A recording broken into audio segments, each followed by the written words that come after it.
está ouvindo o Prosa Bancária, podcast do Sindicato dos Bancários do Espírito Santo.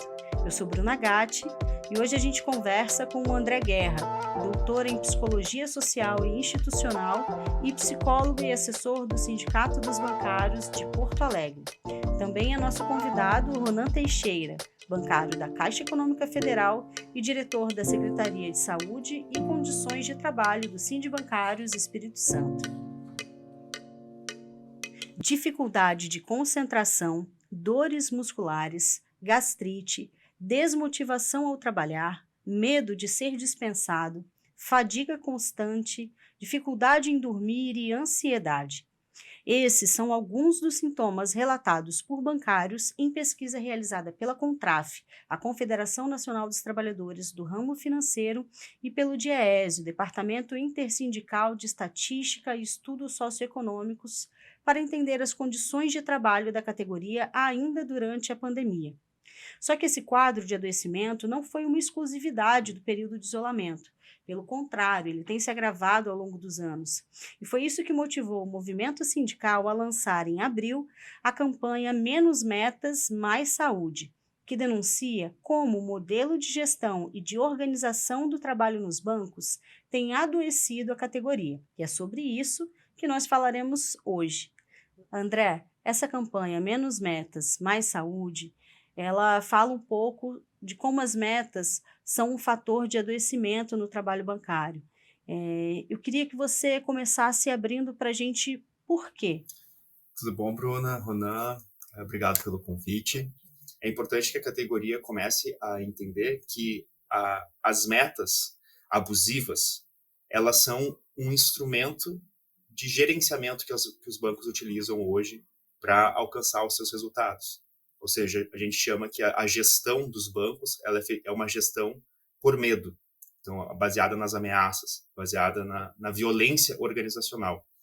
Ou seja, a violência que acontece dentro da categoria bancária não é um acaso ou um problema dos bancários entre si, mas é uma estratégia de gerenciamento. E essa estratégia de gerenciamento ela se pauta justamente pelo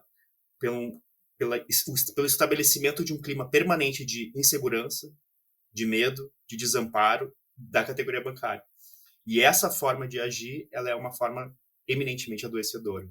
Ronan, qual que seria, a relação dessa política de metas com o assédio moral nos bancos? Fala um pouquinho para a gente dessa realidade. Olá, Bruna, doutor André, os ouvintes do Prosa Bancária. A relação do adoecimento com as metas e também o assédio moral institucional, ele não é uma novidade, para o trabalhador e, em particular, para a categoria bancária. É iminente que a meta, e essas metas sempre são metas com características de não atingimento, elas são um motor para esse adoecimento mental. Mas uma característica que deixa mais ainda complicada essa relação desse ambiente é que no gerenciamento, nesse modelo de gerenciamento bancário que a gente vê, eles têm um potencializador que são os instrumentos, os programas de avaliação de desempenho. Esses instrumentos de avaliação de desempenho, eles vêm a fazer, como o doutor André falou, um permanente esforço para que essas metas sejam sempre cobradas de uma forma bastante intensa. E isso, dentro de um sistema de gestão de um assédio moral institucional, ele vai sendo repassado entre as estruturas hierárquicas de gestão e fazendo com que o adoecimento do trabalhador bancário seja cada vez mais severo em relação a isso, Bruno. Vocês podem explicar para a gente, através de exemplos também, como funcionam esses mecanismos de gestão e de cobrança de metas? Bom, Bruna, uma questão que eu acho bem interessante em pensar esses instrumentos, sobretudo os instrumentos de avaliação de desempenho, é pensar que eles não são um instrumento para propriamente avaliar o desempenho dos bancários, mas eles são instrumentos para prescrever o desempenho que as instituições esperam dos bancários. O que muda é que não importa o resultado que os bancários individualmente obtenham, Mas a grande estratégia desses mecanismos é colocar um bancário em competição permanente com o outro, que sempre tem uma comparação com os outros colegas. Ou seja, se tu está avaliando o desempenho da pessoa, tu não precisaria colocar isso em comparação com os demais. Quando tu coloca em comparação com os demais, o que tu está promovendo? Tu está promovendo a concorrência entre os bancários, a individualização do trabalho. Isso vai criando um ambiente que não é um ambiente solidário, pelo contrário, não é um ambiente leal, pelo contrário, é um ambiente que tu vai tendo valores distorcidos, e aí tu vai cada vez mais fragmentando a categoria, fragmentando as pessoas, e as pessoas se veem lá dentro não como colegas, como parceiros, em busca de um resultado comum, mas como adversários, muitas vezes como inimigos, que um está ameaçando a posição do outro.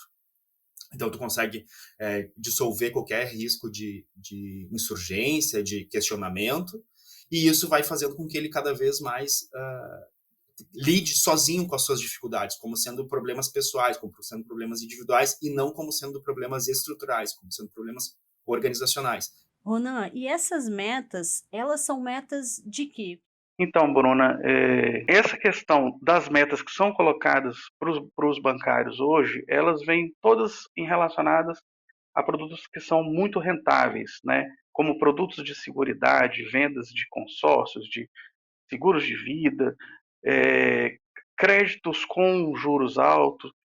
Então, a realidade nos bancos hoje, seja público ou privado, elas metas são colocadas como esse motor adoecedor em relação a trabalhadores que simplesmente estão sendo, através dessa gestão, resumidos a vendedores de produtos e não mais fazer aquele atendimento em que, de fato, a demanda da sociedade exige.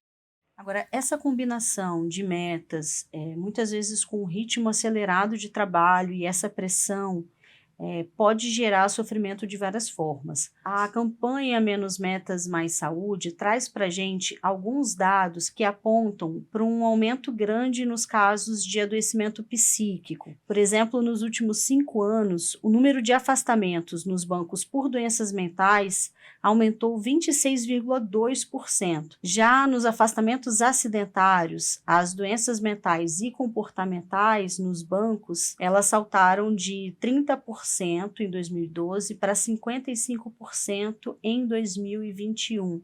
Então, a gente percebe esse aumento dos casos de adoecimento emocional. Doutora André, você começou a apresentar, a falar um pouco disso para a gente, eu queria que você aprofundasse. Quando a gente trata de sofrimento emocional ou de adoecimento psíquico na categoria, a gente está falando de quê? Depressão, ou a gente está falando de ansiedade, a gente está falando de burnout? Sabe, Bruno, tu estava perguntando assim, o que a gente está falando? A gente está falando de ansiedade, de depressão, de burnout, e aí eu sempre estou dizendo assim, a gente está falando de indignidade. Esse é o ponto central que a gente está falando quando a gente quer abordar, desde um ponto de vista crítico, o adoecimento psíquico da categoria. O que a gente deve olhar? Que quem está doente é o banco. O CID que a gente deve procurar, né, o CID, o diagnóstico, a gente tem que procurar nos bancos. Qual é a função dos bancos na sociedade brasileira? Porque para tratar o adoecimento psíquico, a gente tem que tratar a doença. E a doença é que o trabalho bancário ele é indigno. E essa indignidade do trabalho bancário vem desse descumprimento dos bancos na sociedade brasileira de sua função social. É garantido na Constituição o direito à propriedade privada, o direito ao lucro privado. Mas também é exigido na Constituição que toda propriedade cumpra a sua função social. E os bancos, eles cumprem de uma forma magnânima o princípio da propriedade privada, mas eles não cumprem o papel da função social. Ronan, existe diferença do ponto de vista das condições de trabalho e do modelo de gestão entre bancos públicos e privados? O que a gente tem hoje, em realidade, a essa gestão dentro das agências bancárias, é que o modelo do banco privado e do banco público, na verdade, é o mesmo. A cartilha é a mesma de gestão. O que eu apontaria como diferença seria no processo em que cada um está. No banco privado, nos bancos privados, essa gestão ela já está muito mais acelerada em relação a índices de descarte, pressão por metas com mais severidade do que nos bancos públicos, que ainda seguem a mesma cartilha, mas de um formato mais lento, com algumas considerações específicas, mas no todo seria a mesma cartilha, o mesmo projeto de gestão do descomissionamento, no caso dos bancos públicos, ou de fato no descarte, quando você manda o empregado embora, o trabalhador embora, no caso dos bancos privados. Ronan, como que é feito o atendimento do empregado que busca o sindicato com um quadro de adoecimento? Como acho que é consenso na saúde, é importante que essa procura por orientação, por ajuda, ela seja da forma mais rápida. Hoje a Secretaria de Saúde, ela conta com atendimento por e-mail, pelo próprio site, num canal de denúncia, um telefone celular específico para atendimento à saúde, inclusive com atendimentos pelo WhatsApp, atendimentos diários presenciais lá no sindicato, com todo o sigilo, todo adequado. E também, Bruna, quando necessário, o mais urgente, a gente faz também atendimentos hoje através das plataformas virtuais. E o bancário, quando está adoecido, ele tem mais dificuldade em relação às orientações burocráticas que são necessárias. E lá a gente também dá todo esse suporte, além de atendê-lo, ouvi-lo, entender aquela situação que ele está passando, com empatia, a gente faz as orientações de prazos, recursos, documentos que são necessários para o INSS quando do afastamento do 16º dia, né? Com análise de famílias de CIDs, orientação aos comunicados que devem ser feitos ao banco, se precisa de antecipação do benefício, como é que isso vai se dar, como que vai ser devolvido esse valor depois. Né? Então, todas essas informações, essas orientações, né, nós estamos lá pronto para receber o bancário nesse momento transitório, mas que é, às vezes, bastante difícil. Estamos lá para fazer esse suporte, essa orientação e caminharmos juntos com ele. Perfeito. Agora eu queria, para a gente fechar, que vocês falassem um pouco sobre como enfrentar esse problema do adoecimento do ponto de vista político, porque o trabalhador adoecido, ele precisa de uma intervenção que ela se dá na esfera individual, claro, muitas vezes ele precisa desse acolhimento, precisa se afastar, precisa de cuidados especializados. Agora, se ele volta a trabalhar, por exemplo, e se depara com o mesmo ambiente de trabalho, que foi o motivador do seu adoecimento, né, ele vai ficar num ciclo que vai ser difícil de ser rompido. Então, qual que é o papel, nesse sentido, da luta sindical e da organização desse trabalhador em espaços de luta coletiva, né? André. Essa é a pergunta central, né, Bruna? Essa é a pergunta central, porque aqui a gente está justamente falando em tratamento, em cura e não em remediar a situação. Né? É como que a gente consegue mudar o contexto. Em primeiro lugar, questão importante da gente entender é que a própria dinâmica atual do trabalho como um todo numa sociedade neoliberal, mas especificamente nos bancos, que é a vanguarda do neoliberalismo, ele é um trabalho pautado pela descartabilidade. Então, o trabalhador ele é descartável. Vivendo numa sociedade dessa forma, a gente não consegue mais motivar os trabalhadores positivamente no sentido de oferecer para eles um horizonte. Olha, trabalha aqui que daqui 20, 30 anos tu vai ter uma vida plena, uma vida realizada. Não, daqui 10 anos a tua vida pode ser uma desgraça. Então, como é que a gente consegue lucrar o máximo possível, no mínimo tempo possível, nesse contexto? A gente parte para a motivação negativa, que aí entra a centralidade do assédio moral organizacional. Já que eu não posso te vincular ao trabalho na esperança, eu te imponho o trabalho através do medo. E eu vou usar isso da forma mais violenta e brutal possível, e no momento que tu não aguentar mais, eu te descarto e coloco outra pessoa que vai estar dando a sua vida para estar nesse lugar que tu tá. Então esse ciclo é perfeito para os bancos. Né? O que a gente pode fazer para combater isso? A primeira questão, e a questão fundamental, é o que vocês estão fazendo aqui, que é informação para que a gente possa produzir conscientização. O adoecimento, ele só existe hoje porque a gente tem no plano ideológico, controlado pelos bancos e por todas as instituições que eles controlam, né? Eles conseguem naturalizar a violência. naturalizar esse clima de competitividade, de individualismo, de fragmentação. Eles conseguem naturalizar esse ambiente tóxico e nocivo. E os trabalhadores acabam introjetando eles próprios o opressor. O bancário, que é vítima desse processo, ele também é algoz. Porque, veja bem, não é o proprietário do banco que está lá no dia a dia do trabalho bancário violentando, assediando os bancários. Quem está violentando e assediando os bancários é um outro bancário. Então, o que a gente precisa fazer? Conscientizar os bancários para eles entenderem esse contexto, entenderem que eles estão tendo a sua subjetividade capturada para esse contexto, para eles se tornarem agressores e vítimas desse processo. Eu atendo bancário todos os dias. E todo bancário que eu atendo completamente diferente do senso comum, não é o bancário, né, como a mídia gosta de produzir, né, o vagabundo, o encostado. Não, o bancário que adoece, o trabalhador que adoece, é o trabalhador dedicado. O trabalhador que não é dedicado não adoece. Aquele apaixonado, aquele que veste a camisa, aquele que acredita, que dá o sangue, suores, lágrimas pelo seu trabalho. É esse trabalhador que adoece. E quando esse trabalhador adoece, além de negar o seu adoecimento, e tentar postergar o máximo possível o seu tratamento, quando ele adoece, de uma forma inconsciente, de uma forma que a gente poderia dizer assim, né, sem compreender os fatores determinantes do seu adoecimento, ele chega até mim, até o sindicato, com um entendimento de que ele adoeceu porque ele é fraco, porque o problema está com ele. Porque ele não deu conta porque os colegas deveriam dar conta. Ele se culpa pelo adoecimento, né? Totalmente. Ele se culpa pelo seu adoecimento, se sente um fracassado, porque a imagem que se cria em razão da descartabilidade é que sempre o trabalhador ele tem uma força vital inesgotável.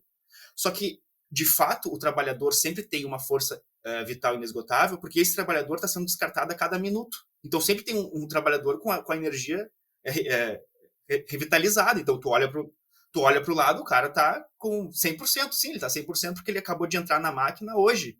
Mas daqui 5 anos, ele não vai mais estar ali. E quando ele começar a cair, o que o banco vai fazer? Vai excluir, para estar sempre parecendo que todo mundo dá conta disso. Mas ninguém dá conta disso, porque o banco não é só uma empresa onde as pessoas trabalham. O banco é uma faculdade. Ele é uma faculdade onde ele ensina as pessoas a pensarem, a sentirem, a se comportarem, a se relacionarem. Existe uma pedagogia empresarial dos bancos que é excelente. É a melhor pedagogia que existe hoje no Brasil, é a pedagogia das empresas, dessas grandes empresas.